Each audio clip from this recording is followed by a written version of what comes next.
What's up, Lost Boys? Here we are again with another fantasy football video. Today we're going to look back at week 7. We had some interesting matchups to say the least.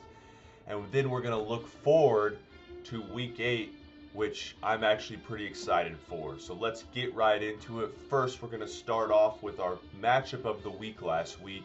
Brothers Grimm, Josh versus Jace. And, well, congrats to Josh. He takes down Jace in record-setting fashion, sets the record for most points in a week, 232 points. Unfortunate for Jace. Jace's team performed really, really well. He also had Josh Allen on bye and still put up 166 points. Jace's guys we'll start with first. They all performed really good. I mean, when you put up almost 170 points, your team does really well. Jonathan Taylor's been the fantasy MVP. What a pick for Jace. 3 more touchdowns for the guy, over 30 points again. Jalen Hurts continues to perform, 24 points. Jace got Rashee Rice back this week. Immediately the Chiefs started feeding him the ball, almost 20 points for him. Jace's team is looking strong. Another great performance from him this week. Unfortunately, he ran into the buzzsaw that was Josh this week. Like I said, 232 points. Every single player broke double digits for Josh. I think he had over 10 touchdowns just from his position players. That's not counting quarterbacks. Led the way by Quinshon Judkins with 26, DeAndre Swift with 20. Devontae Adams started his Sunday off in London with 24 points, mostly 1-yard touchdown passes. So it already seemed like it was going to be that type of day for Josh, and it just continued. So Josh takes down Jace 232 to 166, and this big gap gives Josh the lead in points in the league as well. Big win for Josh. He moves to 4-3. Jace falls to 4-3, which Jace was in first place. So Josh takes down Jace, first place team. Josh took down Justin last week, first place team. So some shifting at the top. Here we go, next matchup. Speaking of teams going off and putting up a lot of points, Denny, 199. I thought he was going to get to that 200. I was hoping that Gibbs would get a little bit more in that game last night to push him over the edge, or Jackson Smith-Njigba would catch one more catch. But he got 199. The bigger story of this game was not just the amount of points that Denny put up, but the point differential. Denny outscored Cal by 125 points pretty much. What the hell is that all about? Cal, 75 points? That's embarrassing. I mean, I know you've been last place back-to-back years, but now you're just trying. What are we doing? Giga turd. So bad. We're going to start with Cal on this one. I mean, 75 points, we don't really have much to talk about. His team was awful. I don't think he even had any touchdowns this week. Honestly, I think other than his quarterbacks, I don't think he had one touchdown. Now that I'm looking at it, yeah. 0 touchdowns from his whole team this week other than his quarterbacks. And Spencer Rattler got him 2. So his only player that scored a touchdown was Spencer Rattler. That's how far Cal's team has fallen. Well, I guess he was in last place to start anyway, so how far has he really fallen? Denny, on the flip side, 3-4 now. Getting some bad luck earlier in the year with teams scoring a lot against him, and now his team 199. His team's looking kind of good. Stafford has been a stud these last 3 weeks. Jackson Smith-Njigba maybe fantasy wide receiver 1, hovering up there with Jamar Chase right now. The guy's about as safe as you can get. His running backs outside of Gibbs are a little rough, but you know what? Doesn't matter because he has Gibbs. 35 points last night. The guy's a monster. Gibbs is maybe the best running back in the league. And finally, Trey McBride is putting up over 20 points. That's what Denny drafted him for.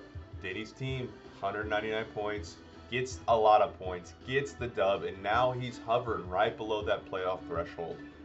Next, we're going to go with Tim versus Ryan. And Tim, our Super Bowl champion from last year, started out 3-1, has lost 3 in a row. His luck has fallen off. Early in the year, his opponents weren't scoring anything. Well, now they're scoring some, I guess. Ryan only put up 124 points. It was like the 4th least of the week. Still gets the victory over Tim. Tim had a slight chance. After that Christian McCaffrey game, and Ryan getting really nothing from Drake London or Jawan Jennings. Unfortunately for Tim, Jameson Williams got him a goose egg. Tim needed Jameson Williams to get him 7.5 points to take down Ryan. Couldn't do it. Tim ends up with 117 points. Pretty terrible. He's not putting up points this year, which is really, really rough for his maybe stand-up act at the end of the year. We'll talk about that a little bit later. Ryan gets the dub, moves to 5-2. He's in second place. He's being carried by his quarterbacks, like we talk about every week. I mean, Mahomes is fantasy quarterback 1. He's just a stud. The dude didn't even play in the second half, really. Was taken out of the game with 3 minutes left in the third quarter. He still put up 26 points. Ryan's wide receivers leave a little left to be desired. Drake London seems to be very boom or bust with how inconsistent Penix can be. And the crazy thing is, like, his first 3 picks in the draft have been meh, with Saquon, London, and Chase Brown. So if those guys get rolling, Ryan's team's going to look really scary. He had a great pickup. Someone dropped Travis Hunter, I think it may have been Jace. Ryan gobbled him up when he really needed him. Got 20 points, ended up saving Ryan this week. So big pickup for Ryan, great play. Ryan gets the dub over Tim, 124 to 117 in that one. Next, speaking of our top place teams, Justin moves into first place again, 5-2. Takes down the Learning Computer 163 to 128. Justin's team's been performing all year, and this was no different. 163 points is a great point total for him.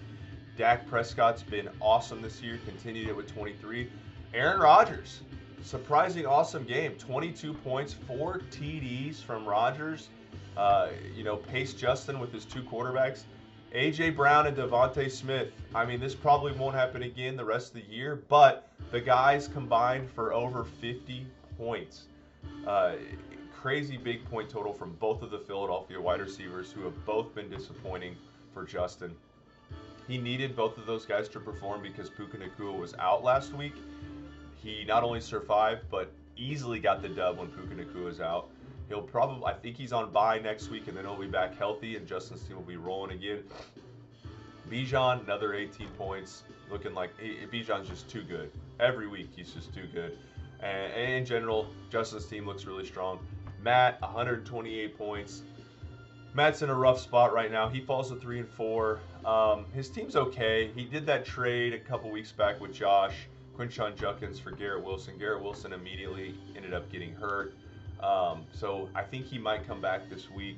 Should help Matt out. I mean, he has awesome running backs. Javonte Williams, Devon Achane, but he really needs wide receivers to step up, and starting Geno Smith is not going to cut it in fantasy. So Matt has to do something to replace Geno Smith. We'll see if he can get it. Matt falls to 3-4. Our last matchup of the week, Patty taking on Cass, and Pat, look who's 4-3. Pat, I'm pretty sure started the season 0-3, has won 4 in a row, 156 to 97. We'll start with Pat in this one. I mean, his guys are finally performing. The biggest thing when Pat left the draft was his wide receivers. They were the strength. His wide receivers, I mean, one guy's doing good. Now, that guy just happened to be his first overall pick in Ja'Marr Chase. 30 points gets him off right on the Thursday Night Football, but holy cow. Bo Nix, 39 points. And I'm pretty sure about 34 of those came in the fourth quarter. Had to be a record for most fantasy points ever in one quarter. Has to be. 39 points, 30 from Ja'Marr Chase, 17 from Jordan Addison. This was a very top-heavy performance from Pat this week. The rest of his guys still did not perform. When Bucky Irving comes back, he'll start him, but I really hope for his sake that it's not a committee with Rashard White. So Pat still is in an interesting spot. He got the dub this week, which is great. He put up 156 points, which was great. Very top-heavy performance, but he still needs Brian Thomas to stop dropping fucking balls. My God, man, that's bad. Second, Marvin Harrison needs to do something. He came in this week a little bit injured, only got him 6. Cooper Kupp's not really doing much, so Pat's team gets the much-needed victory. He's 4-3, guys. He's creeping right up next to the playoffs. Speaking of creeping down, Cass, 2-5. Cass is perennial. He's fighting for that Super Bowl spot. He's always there. And this year may be different. You know, it's still young in the year. He still has a lot of games to catch up, but 97 points for Cass. You're starting Bryce Young. You're starting Justin Fields. That's not good. That ain't good, Cass. He punted on quarterbacks in the fantasy football draft. Ended up taking Fields with his first pick and J.J. McCarthy. Well, it just hasn't worked out for him. Kyren Williams, nothing. Travis Etienne's fallen off. J.J. only getting him 10. I mean, J.J., Josh Jacobs, they've been pretty good, but the rest of his team just isn't performing right now. Cass falls to 2-5. He's near the bottom. Keep an eye out for that. Speaking of near the bottom, we're going to look at the standings after week 7, guys. Up at the top, Justin takes over first place again. 5-2, tied with Ryan. Justin has Ryan beat by 8 points right now. So he is the king right now. Ryan right behind him at second. Third place is Josh. Josh is 4-3. He has the most points in the league at 1,130. Jace is right behind him at 1,124 at 4-3 as well. Those are your top 4 playoff teams. Speaking of 4-3, the only other 4-3 team is the team we were just talking about. Pat, after 4 wins in a row, he is now 4-3. Now he's a huge chunk behind these teams, unfortunately, in points. I mean, he's almost 200 behind Josh and Jace. So it's going to be a slight climb. He's going to have to pass these guys in record in order to beat them in a tiebreaker, but he's doing everything he can with the 4 wins in a row. So Pat's right there at 5th place. We have a cluster at 3 and 4. Denny, Learning Computer, Tim. Denny looks like the most performing team. I mean, he's crushing both of those teams in points. He's got a W this past week. So Denny right there in 6th place. Matt, Tim, I mean specifically Tim. Tim's lost 3 in a row. You know, it's crazy. Tim has the least points against by a lot.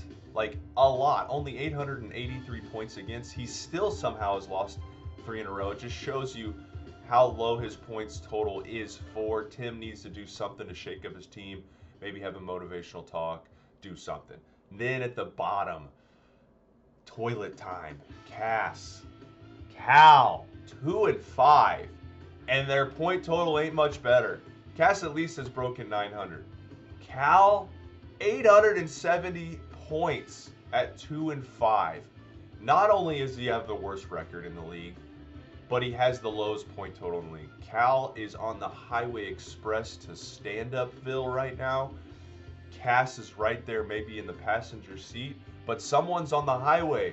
Hitchhikers wanting to jump in that car. It's Tim, and they play each other this week. We're going to get to that matchup in just a second. Speaking of matchups this week, we're going to start with our matchup of the week. Ryan versus Pat. Ryan in 2nd place at 5-2. Pat, 4 wins in a row. 4-3, hottest team in the league. This one was going to be awesome. Unfortunately, guys, I don't know if you've looked at your teams for this week, but it's bye-mageddon. So many good teams are on bye. So many teams are getting rocked by the bye. Pat has like 8 guys on bye. We'll see if he can come around. Unfortunately enough for Ryan, he wasn't really affected by bye-mageddon. Maybe it'll get him later in the year, but you know, this matchup, 2 healthy teams would have been a little bit different. But Pat doesn't even really have a second quarterback currently right now, so I'm going to give the edge to Ryan. I think this might be a week where Ryan's running backs maybe get going. We'll see. But just the fact that Pat only has 1 starting quarterback right now and Ryan has the 2 best quarterbacks in fantasy, I think that edge alone gives Ryan the victory this week. Next, we're going to go with Denny versus Justin. 1st place Justin, leading the league right now. And he's running up against Denny, who's, I just mentioned, team is rolling. He's not rolling too far. Bye-mageddon catches Denny. I mean, his projections for the week are low. He's got 1, 2, 3, 4, 5, 6 guys on bye, including his 2 best players in JSN and Gibbs. Justin, fortunate for him, picked the perfect week to play Denny. Denny's just ravaged by the buys. I don't think he has a chance this week, unfortunately. Justin's team's already awesome anyway. It was going to be a tight matchup regardless. But because of the buys, Justin takes down Denny this week and moves to 6-0. Next matchup, Learning Computer versus Sweet Chin. Our former first place team, Jace. Our second most points, Jace. 4-3. Roman, 3-4. Jace has lost 3 out of his last 4 games. Looking to get rolling again. This one's going to be tight, guys. Like I said, there are a few guys on bye for these teams, but nothing crazy, nothing crazy. The big thing for Jace is he gets Josh Allen back, takes Michael Penis and throws him out the window. And I think that's going to be the difference in the game. I think Jace with Jonathan Taylor, with Rashee Rice back, I think Jace takes down Matt. Matt's wide receiver core is just it's just not good enough right now. Matt might get Lamar back, which could be big. Could be big. We'll keep an eye out for that, but I still think Jace edges out Matt this week. Jace goes to 5-3. Matt falls to 3-5. Next matchup, Josh versus Cass. This is usually just an insane matchup every year. These two teams always fighting to get their spot in the Super Bowl. Unfortunately, this year, this matchup doesn't look very pretty. Speaking of not pretty, Cass's team, I just mentioned Bryce Young, Justin Fields. We don't even know if Justin Fields is going to be starting this week. We'll see if Cass is going to take him out. He has J.J. McCarthy. He's not going to be healthy. He's going to have to start Cam Ward. I don't know how good that's going to go for him. He has a couple guys on bye. Fortunately for Cass, Josh does have pretty much his best players on bye. Devontae Adams on bye, Amon-Ra St. Brown on bye, Brock Bowers on bye, and Trevor Lawrence on bye. But Josh's team is still looking okay. This is going to be a really close matchup. I think this is going to be one of the things where Cass overperforms. Josh has most of the time teams score way above their average against Josh. I think this is going to be another example of that. I think Cass keeps it close. I'm going to give the slight edge to Josh this week just because of quarterback difference. Drake May, Joe Flacco. Cass, we don't even know who his second quarterback is, but I think this game's going to be really, really, really close. And last matchup of the week, I touched on it before, Turd Bowl 2025, Cal versus Tim. This is actually a huge matchup because both teams are so close in points that even though Cal's team is in last place, if Cal somehow pulls a victory out right here, he'll go up and be tied with record-wise with Tim, and he can somehow pass him in points eventually. But man, it's going to be tough. I mean, Cal's team is projected to score less than 100. Less than 100 right now, which is crazy to think in our league. Cal already has Kenneth Walker on bye. He's going to have to move a couple guys around. We'll see. Tim, maybe. I mean, Tim also has Goff on bye. He also has Jameson Williams on bye. Tim might get Scary Terry back. Could be a big boost for him. Unfortunately for Cal, I just think his team just isn't good, and I think Cal loses again. Tim gets back into the win column. Much needed win for Tim. The biggest thing for Tim, though, it's looking like Jayden Daniels is going to be out again. So he's going to have to pick up another quarterback. With Darnold being on bye, with Goff being on bye, he's going to have to do something there. We'll see what happens, but I'm going to still give the edge to Tim. I think his team's just a little bit better, especially after the news of Nico Collins' concussion for Cal. He might be down as number 1 wide receiver. So Turd Bowl, this game has a chance to have 2 sub-100 scores. I'm sorry to say that, but it's the truth. So guys, that's our fantasy football week 7 recap, week 8 preview. Week 8 has some awesome matchups. This past week we had a lot of blowouts again. Very hard time finding competitive games this year in fantasy. I'm really hoping week 8 has some close matchups coming down to the wire. So we'll see if we can get it. Love you guys. Go Chiefs. Go Bears. Let's go.